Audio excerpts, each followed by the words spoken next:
Scotland, United Kingdom today, which is hilarious to me because that is, of course, the country of origin of Shirley Manson, the lead singer of Garbage, who I am constantly posting photos of on the internet. Today was a hilarious day in QAnon. We got to watch Rudy Giuliani and Sidney Powell give a press conference where they blamed Hugo Chavez, who's been dead for 7 years, for interfering and meddling in our election. They said if we just, don't let people from Detroit vote, then Trump will win Michigan, which isn't racist or a dog whistle at all. Thank you for the high five. Thank you for tipping your dealer. Much appreciated. But basically, and of course, Rudy had his hair dye running down his face. Sidney Powell was pretty much playing to the QAnon crowd and mumbling and bumbling about a server in Germany that had all the secret votes on it that she and Q Team had captured and was going to take care of everything. Yes, I am. My day job is a dealer. I am a poker dealer. That is why my name was Poker and Politics on Twitter, because that was the two things I was going to be talking about when I got onto the interweb. But then the whole QAnon thing kind of ate my Twitter feed and my life, as it were. So it is odd the paths we take in our lives. But Rudy was babbling about his nonsense and his lawsuits that are getting thrown out. Sidney Powell was giving us the standard speech that any person who promotes QAnon would have been giving us about this election. And she did everything but bring up the Sharpies in Arizona. I don't think we heard about the perfect circles either, but there are so many ridiculous and juvenile conspiracy theories that these people have been coming up with to try to justify why their boy lost and how they can keep him in power in spite of his whole losing the election thing. It's really kind of comical if it wasn't so dangerous and sad. We have Trump basically trying to tell the Republicans in Michigan, hey, just give me Michigan. Let's undermine the democratic process of America and just start handing states to the guy who doesn't win them. And this is how he operates. This is his whole way of existence, which is to throw a fit, piss and moan, and complain when he loses that everything was rigged against him and that life is so unfair. And he doesn't know why things have to be as cruel and as mean as they are, because he obviously is the legitimate winner. He was cheated. He was ripped off. And even if he can't present evidence to support his contentions that he was cheated and got ripped off, he knows it's true. And this is one of the important things to realize about Donald Trump, is that he thinks all of this stuff is real. He lives in the fantasy where everyone is as corrupt as him. Everyone is as malevolent as him. Everyone does everything they possibly can to win at all times. And he doesn't understand why things aren't going the way they should for him when the world is the way it is. He always saw Eric Holder and the Department of Justice as being Obama's personal legal team. That's why he kept looking for them until he found Bill Barr to do that for him. He always thought the DOJ didn't work for America. He thought the DOJ worked for the president. And he didn't get it. And he didn't get it when they lost this election. He was probably had his mind blown that the DOJ wasn't just stepping in to file all the lawsuits for him and do all the work for him. Because this is the way everything works. And Trump is a mobbed up, corrupt Manhattan real estate broker. He thinks everyone's the same way. He thinks Obama is corrupt. He thinks Hillary's corrupt. He thinks all of these people are criminals and lowlives and have done shady and bad things in their lives to make a buck because he did it. And that's the way the world works. That's the way reality works. So he just doesn't understand that this isn't true. He doesn't understand that there's no way for this to, that this isn't how the world operates, that not everyone is a crook. Not everyone is looking to make every buck they possibly can. Not everyone is looking to make a deal exclusively to then renege on that deal and stab the other person in the back to get one over on them and to save a few bucks. He comes from a world where there's no such thing as a mutually beneficial deal. He's always got to get one over on you, because if he didn't get one over on you, you got one over on him, and that is not cool. It may happen. It would be nice if Trump did get cuffed and stuffed at some point. I feel like he'd probably just go to his indictment and get mugshotted at the police station without the whole procedure of being physically arrested, unless he was like particularly belligerent or crazy that day. It's absolutely possible.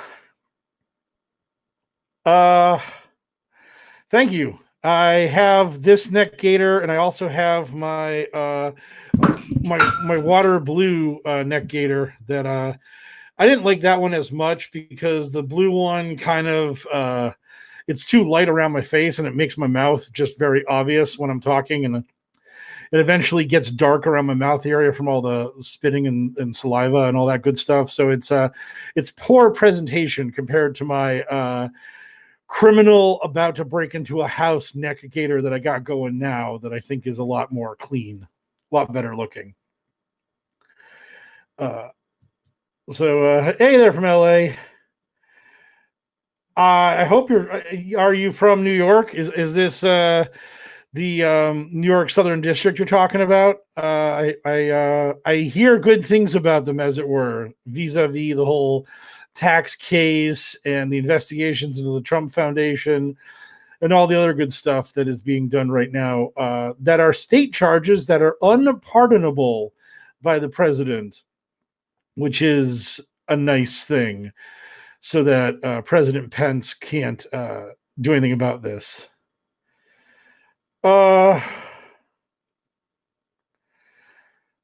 I really haven't seen much about that. What is old Thunderfoot up to these days? Because that guy was on that whole atheist to hating women pipeline.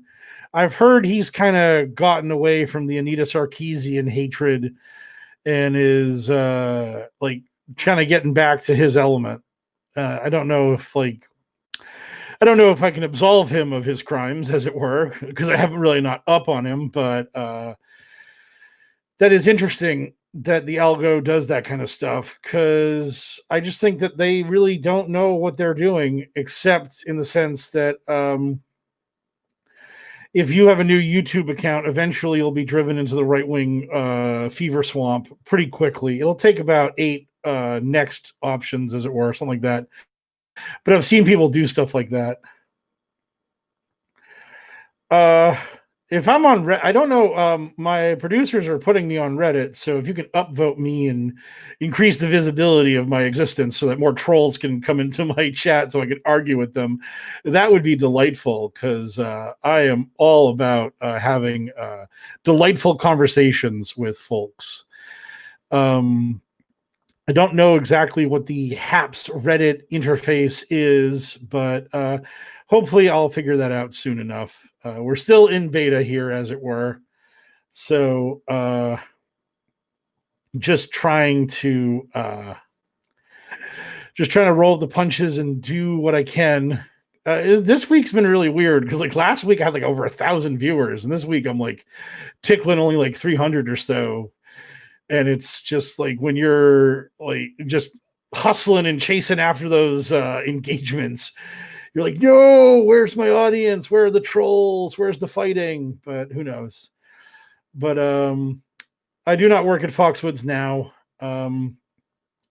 Foxwoods is where I played poker in a casino for the first time. It was fun back then in the old days. This was kind of like my get up back then because I was into that like poker bro attitude. I had the shades on, had my hat on. If I could have worn a mask back then, I would have. And I just felt like the coolest in the world. And now as a poker dealer, whenever I see someone wearing sunglasses in the 1-2 no limit game, I'm like, God damn it, dude. Don't try so hard. Dial it back a little. Just relax. Just be cool, man. You don't need to wear the shades. No one's reading your eyes to try to figure out what's going on. But yeah, Foxwoods was cool. One of the funniest things that ever happened was I was at Foxwoods and this argument broke out a bunch of tables away from me, and these two old men were grumping with each other, and one of them said, I will play any ace from any position and call any raise. That was his argument. That was his defense of what he had done. And it was like, man, you're my hero. I want to get a limo to drive you to my games if that's your mentality, that you're going to play any ace from any position and call any raise to do so. That is, how do you say, not good? But yeah. So yeah, I'm not lying to you about the poker side of my life. I promise I can talk about implied odds on 3-bets and ranges and Doug Polk versus Daniel Negreanu's live stream. I just saw Doug drag down a big pot. So yeah, all that fun stuff's going on. But the less fun stuff is that we have this incredibly ineffective and bungling coup that is being attempted by the poor loser crybaby president of the United States and his bumbling and inept legal team, who are trying to line their own pockets. Rudy Giuliani just asked the Trump campaign for $20,000 a day, which is horrifying to think that you can get paid $20,000 to make yourself a clown. And then you have Lynn Wood and Sidney Powell just aggressively scamming people, just totally shameless grifters, lying to everybody about their bombshell evidence, their explosive testimony, all of this just obvious grift that they're running in an effort to make a few bucks. It would make it really hard for you to see the cards and to handle and manipulate the cards if you were wearing an astronaut suit. And again, if you're playing low stakes, if you're playing low limit poker, you don't really need to wear gear because your opponents are all jamokes anyways. No one is laser reading you. Some of them have read poker books. Some of them understand what starting standards are, but there's a reason why they're playing low stakes, and it's because they're not good and they can't handle bigger swings and losses, so they're just hanging out. A slow-moving coup would be a coup that actually gets anywhere. This is a coup that's not moving. This is a coup with two broken legs. If Trump had won this election, I think that we would have been in a world of trouble because he would have had 4 more years to poison the well and to kind of further weaken our safeguards against the stuff he's pulling. But I don't know if it would have been successful even then. And now it obviously is not successful. And it's a very good thing that it's not. So we're in a lot better shape that Biden won this thing. I am well, UNNCSSR. I'm okay. Living the life, getting ready for Thursday night football. I got DeAndre Hopkins and Kyler Murray on my fantasy team. I got money on the over. So yeah. Gonna be watching that with keen interest. Gonna be rooting for points. like a filthy casual who doesn't understand the nuances and subtleties of the great game of football and defense. Ooh, I have a hidden comment. Those are always spicy. It's a stupid coup is right. Yes, that is an accurate statement. About mining work? I have no idea about mining work. Oh, God. No idea what that even means. If you're trying to use some sort of euphemism or if you're actually talking about being in a mine, hacking at rocks, attempting to obtain precious ore. That is beyond me, as it were. But our stupid coup is, yes, we are absolutely being saved by the incompetence of the Trump administration. But the thing is that it's only a person like him that's incompetent and so bungling and inept and corrupt that would attempt a move like this. Like Marco Rubio or Ted Cruz or any of these other guys, if they'd become president and they lost this election, they'd have a book deal mapped out. They'd be ready to go to Fox News or whatever. They would accept it and they would just move along, and because they know that the grift is good for everybody when everybody gets a turn to have a chance at the big chair and everyone gets a chance to be the president. And when you break the system and you try to become a dictator, that grinds the gears of this whole grift engine to a halt. And then we have general strikes and civil unrest, and there's no more upward progression for any senators or governors. They can't be president anymore because you're now the dictator. And that ruins everybody's fun, and they stop it. They don't let it actually happen because, again, it's important to keep the game going, and it's important to keep everybody happy and healthy and entertained. Donald Trump subverting the will of the American people does not keep people happy. It makes people angry, and then bad stuff happens, and the rich and powerful lose their quarterly bonuses. Cheney got out of there when they lost. Cheney, and the other thing about Cheney was kind of out of power in the back half of the second term of W's administration, because he was the one that really pushed hard for Scooter Libby to get pardoned instead of just commuted by W. And then W felt that Cheney had been like kind of bossing him around, and he was like, Cheney couldn't get elected president. He's a literal opposite of charisma. He has no personality. He's miserable. Everyone hates him. He's just mean.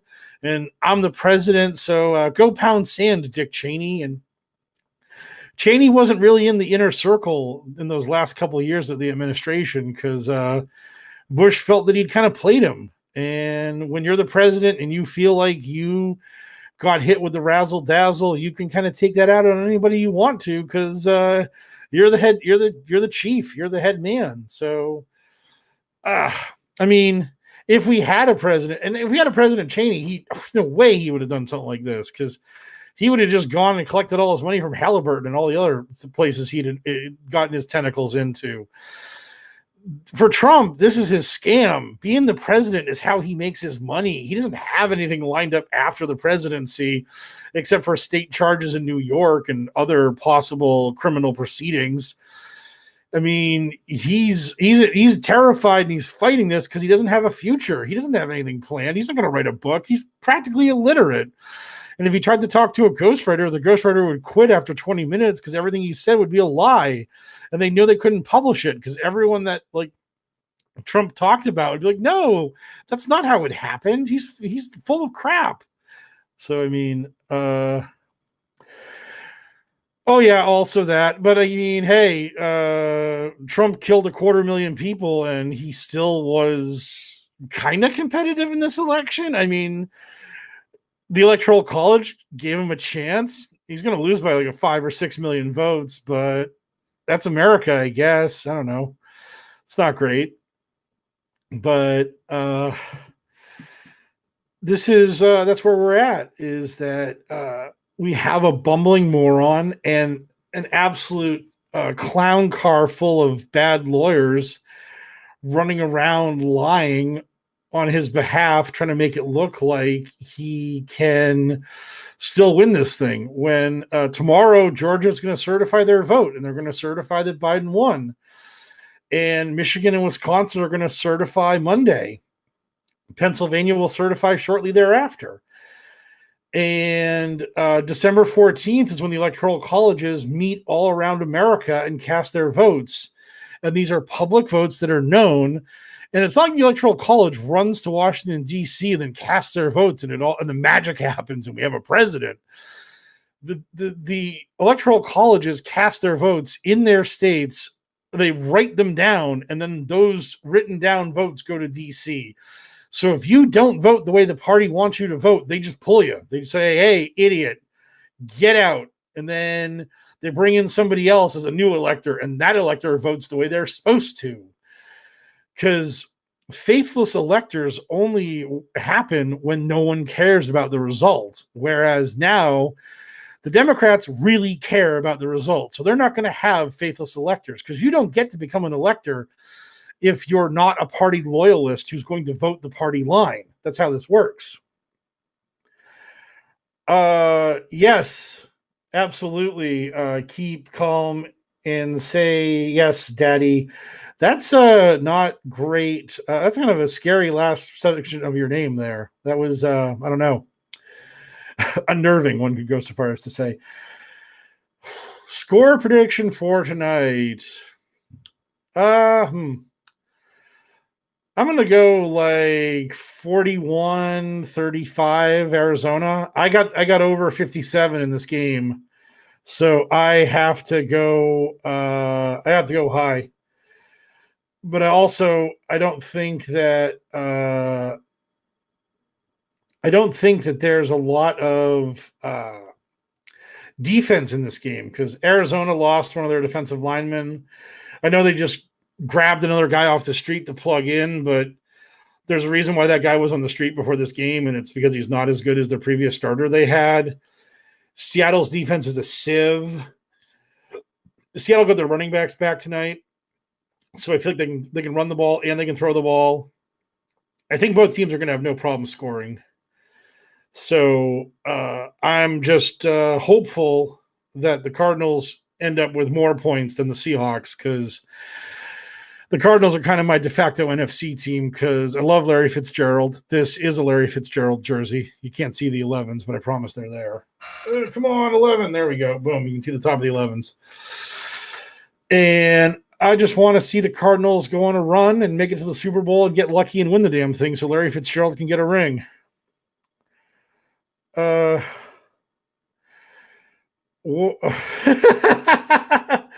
Oh, dude. So ladies are supposed to read it out, not guys. Okay, I understand.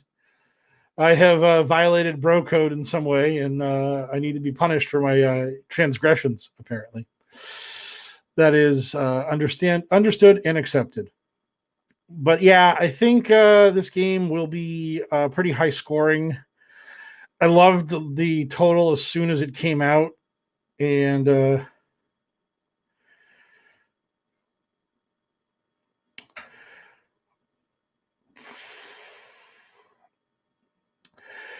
I don't know how you determine that people have been, like, quote unquote screwed for decades. I mean, it's aggravating seeing the way our government works, but the thing is our government is currently held in thrall to the Republican Party that does not want to allow anything to happen unless it benefits them exclusively.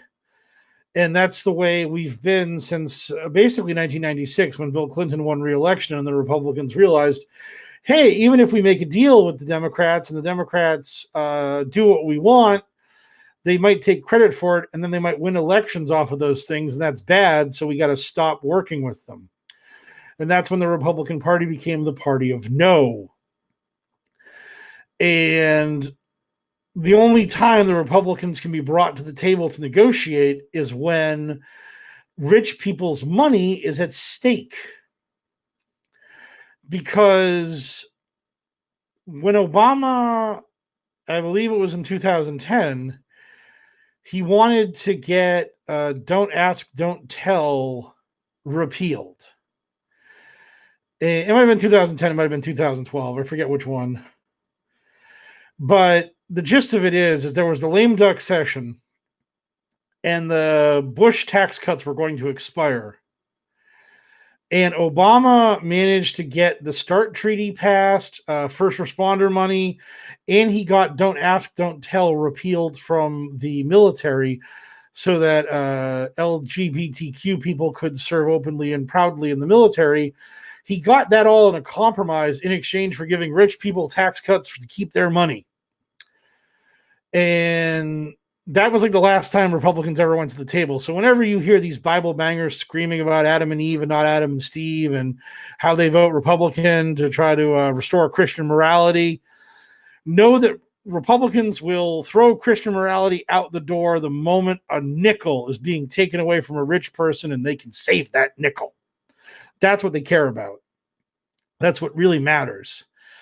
So they'll block everything and they will do nothing to help anybody unless they can do something to help rich people in the process. In that case, they will throw themselves on the ground and do everything they can to help it out. We're talking about American politics there, Rich Committee. We're just talking about America in general, the election, the impact of the QAnon conspiracy theory therein, tonight's football game, all that good stuff. I'm just here to read the chat and talk to you guys for at least another, 5-10 minutes or so before the football game really starts popping off. And then I got to go sweat that for the evening and hope that I win a little money and my fantasy team looks in good shape. Because I got Kyler Murray and DeAndre Hopkins on my team. I drafted Hopkins really early, and I was like, oh, come on, let me sneak Kyler in late. And I did. And it was like, yes. Yes. Oh, yeah. The Declaration of Independence and the founding of America was a power grab by rich people who didn't want to pay taxes to the British Crown. And then when the Articles of Confederation didn't work out, the Constitution was an incredible power grab established, again, the elites of America to create a federal government that would be able to run the place. When Jimmy Madison and his gang all got together for that convention to hash out the Constitution, they were not instructed to create the Constitution. They were not given any authority to do any such thing. They were sent there just to tinker around the edges of the Articles of Confederation and try to fix that stuff up, make it pop, make it shine. But they were never told to throw the Articles of Confederation into a fireplace and start a new, big, powerful federal government with a presidency and the House and the Senate and the courts. That was just a power grab. That was just stuff they made up and we're like, hey, this is what we're going to do. And then we're going to put it to the states for a vote. And they got it through. And that's the system of government we've been living under for the past 200 odd years. Q, like the writer of Q is meaningless in a lot of ways. The person who matters when it comes to Q is Jim Watkins and his son, Ron, because they run 8kun and they can determine what is a Q drop and what isn't a Q drop. They can look at the Q drops before they happen. And if they don't like a Q drop, they can just delete it and say that never happened. So it doesn't really matter who the writer of Q drops is. It matters who the editor is. And the editor is Jim or Ron Watkins. And Ron just claimed he quit 8kun on election day. And Ron's trying to get himself on TV as an expert in voting machines. And he understands technology. When all Ron Watkins ever did was run a website that traffics in fetish and child pornography and is a haven for Nazis and other right-wing racist bigots. And yet there he is getting interviewed on OAN talking about the Dominion voting system and how it can be hacked and tampered with. When that dude couldn't keep 8kun online and functioning for 2 weeks at a time before it get crashed. So yeah, Ron Watkins, hero of the American people. What's really funny is there were so many Qs before there was Qs. There was FBI Anon, there was Mega Anon, there was Highway Patrol Anon. I mean, there's all kinds of people who always claim to have the inside scoop, and they're telling exclusively to you on 4 and 8chan. So Q is just the latest LARPing idiot that got lucky and got popular and like got a movement around him. Oh God, the founding fathers were just dudes who made a lot of mistakes. Uh, Dudes who were pandering to slavery in the South way too hard. The Electoral College was because the South was scared they weren't going to have any say in who got the votes to become president. The 3/5 compromise was done to give the South more of a voice in who would be president. And all of that crap worked for 80 years. And then Lincoln won without Southern support. And then we had a civil war over it because they were scared he was going to take away their slaves. So, like, all of these compromises that were put into the Constitution to kowtow to slavery have ended up hurting us hundreds and hundreds of years later because we've had W. Bush and Donald Trump win the presidency without the popular vote, because it doesn't matter how many people don't like Donald Trump in California. What matters is these lines on the map where you have vote points in score zones. And it's incredibly stupid, and we need to get rid of the Electoral College, but that would require a constitutional amendment, so it's going to be very tough to do. So what we actually need to do is create, we need to abolish the Permanent Apportionment Act of 1939 and establish that the number of representatives each state gets is equal to 1 per the lowest population state in the union, which is Wyoming, which is like 500,000 people. That way, California would get like 18 more representatives, and Florida would get like, 10 more. New York would get like 14 more. Texas would get like 14 more. And that would just plump up the House of Representatives and plump up the Electoral College. And it would make the Electoral College look a lot more like the popular vote. And that would square things around without having to do stuff like the 270 compact, which could be broken at a moment's notice by a Republican getting into office in the wrong state at the wrong time, or a constitutional amendment. So when you are hitting people with your hot American politics, anti-electoral college conversations, bring that up and really, really blow their minds. Just hit them with the old 1-2. And I'm going to try to get rid of these Facebook notifications that are driving me crazy. Oh, I'm well aware the 13th Amendment still has slavery, but we read the 13th Amendment based on like the intent of it, which is that slavery is outlawed. And we're not gonna actually arrest people for crimes and slave them, as it were. There is really no way to reason with a QAnon supporter. The only thing you can actually do with a QAnon supporter is tell them that if they ever change their minds, you're willing to talk to them and try to bring them back into reality. You can debunk all of the things that they say. You can show them how it's not true. It doesn't matter, because QAnon supporters are not doing this out of intellectual honesty.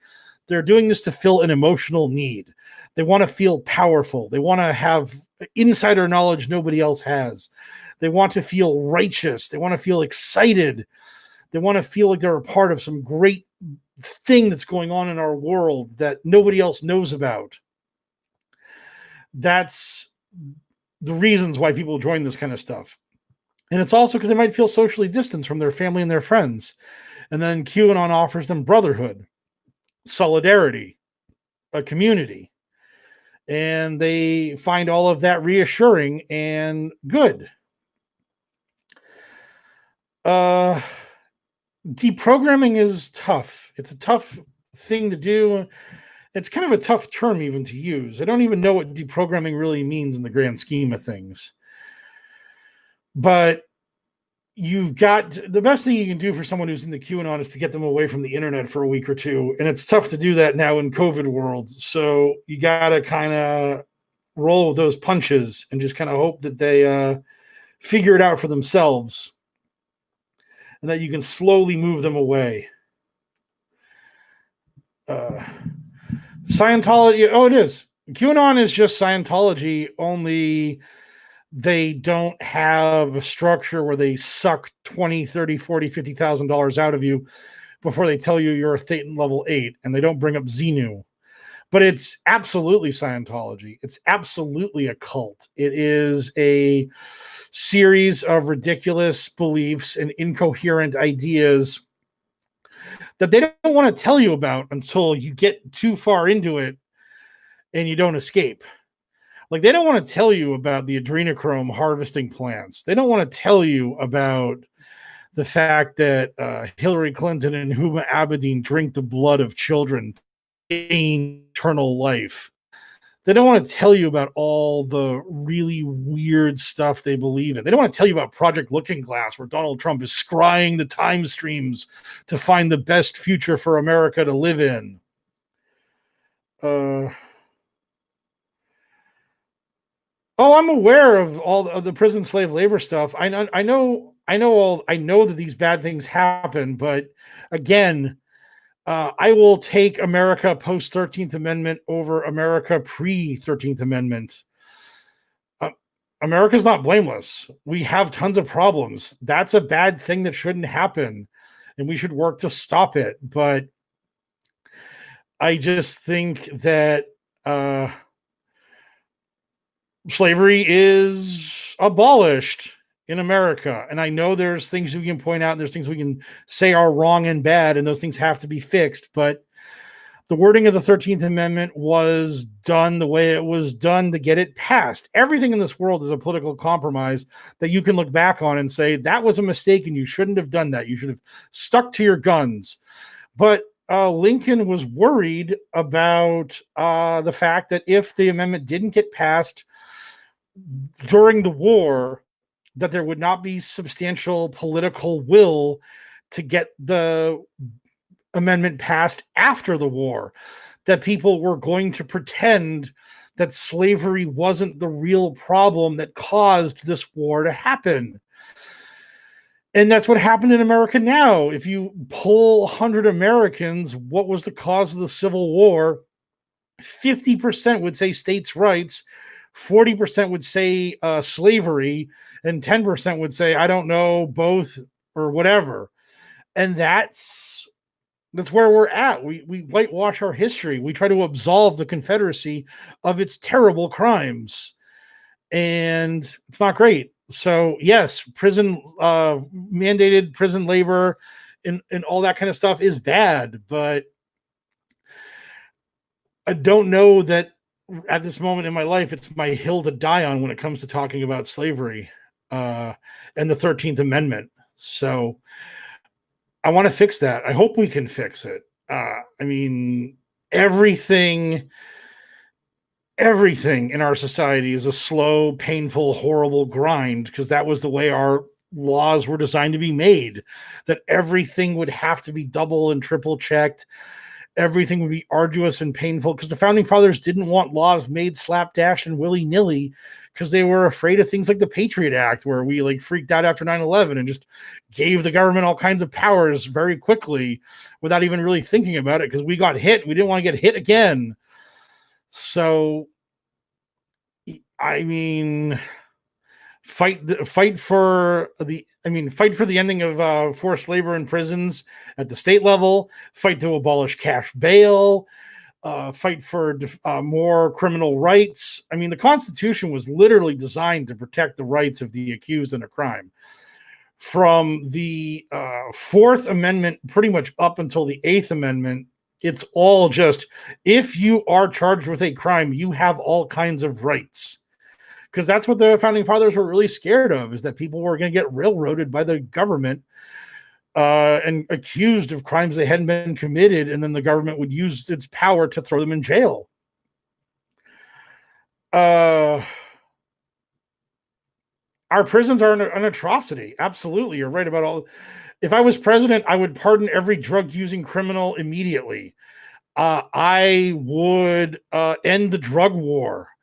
I get into arguments with my friends all the time about this stuff, but I am aggressively anti-war on drugs. I would legalize everything. And my friends are like, you'd legalize heroin, you'd legalize cocaine, you'd legalize all these bad things. And I'm like, yes. But what I mean by legalize is you have to go to a doctor, you have to say you want to do this stuff. They show you like a half-hour-long video about how it's going to kill you, and you're an idiot for doing this. And they give you all the reading materials about why you're making a terrible mistake. And if you still want to do it, then they give you the prescription. You go to the CVS, and you get your heroin, you get your cocaine, you get your whatever, and you go on with your life.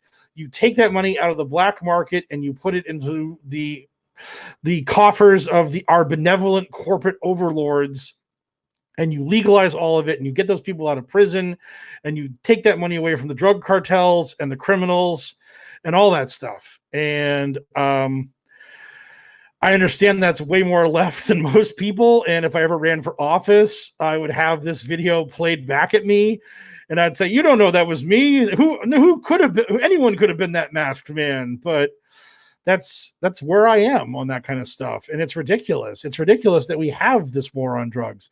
It's ridiculous that we have to crawl across broken glass to legalize marijuana in state after state when marijuana is way less harmful than alcohol or tobacco. And those things have been legal for hundreds of years. So, I mean, it's just absurd. It's just absurd where we are in our society. I would also legalize sex work. I've heard people talking about decriminalizing sex work is better than legalizing it. That's something for experts better than me to know. But I mean, hey, legalize it, get licenses for sex workers, have them be tested for STDs and all that kind of stuff, and just make it across the board a legal enterprise that people can engage in. I lived in Vegas for like 5 years. You know what happens in Vegas to people? It's called trick rolling, where you grab a prostitute, you go back to your hotel room, you drink some alcohol, and you've been roofied, and now you black out, and then you wake up and you're naked, and everything's been taken from you, and you can't do anything about it because you were engaged in a criminal act. And by the same token, you can take a sex worker up to your room if you're a man and you're with a woman. And after you've had your sex, you can beat the crap out of them because you're bigger and stronger, because you're a man, generally speaking. And they have no legal recourse. They have to go to their pimp, who's their protection for these kinds of things. Then they have to hunt you down and beat you up to get the money from you.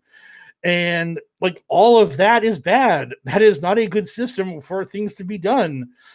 And by the way, you don't get rid of prostitution or by illegalizing it. It's a fantasy.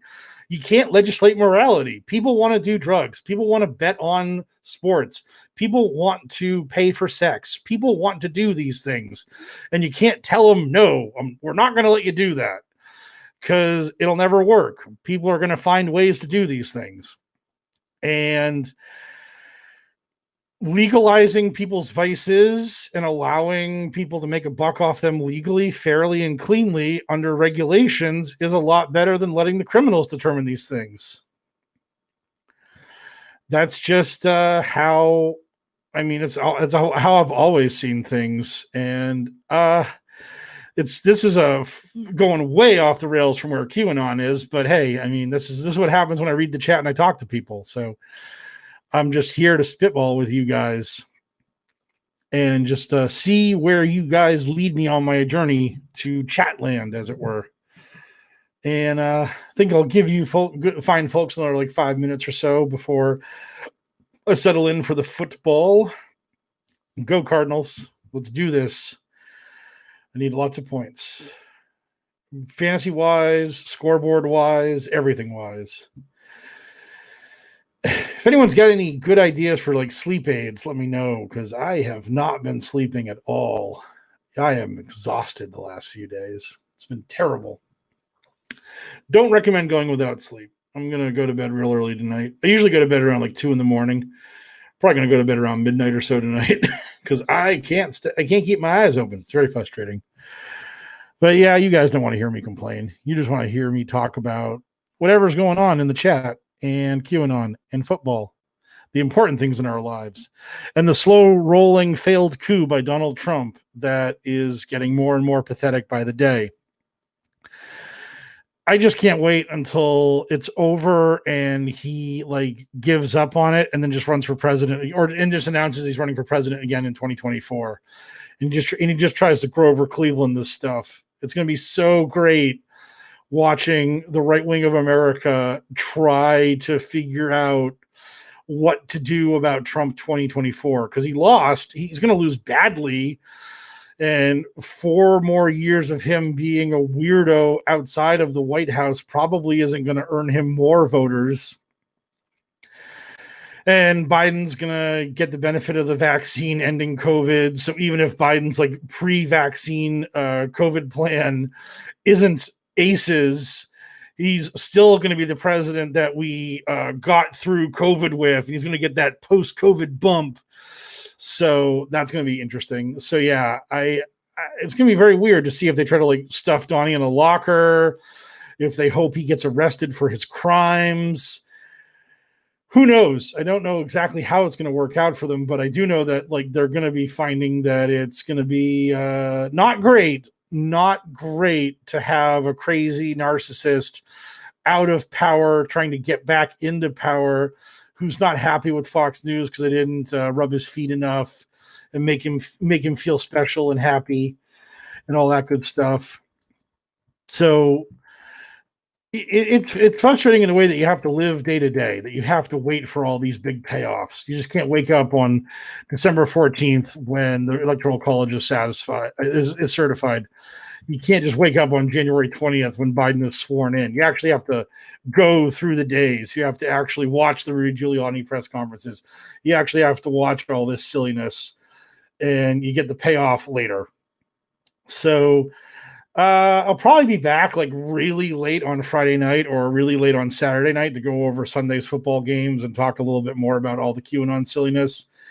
But that is that for me. I'm out to watch the footy balls. Have a good Thursday night, everybody.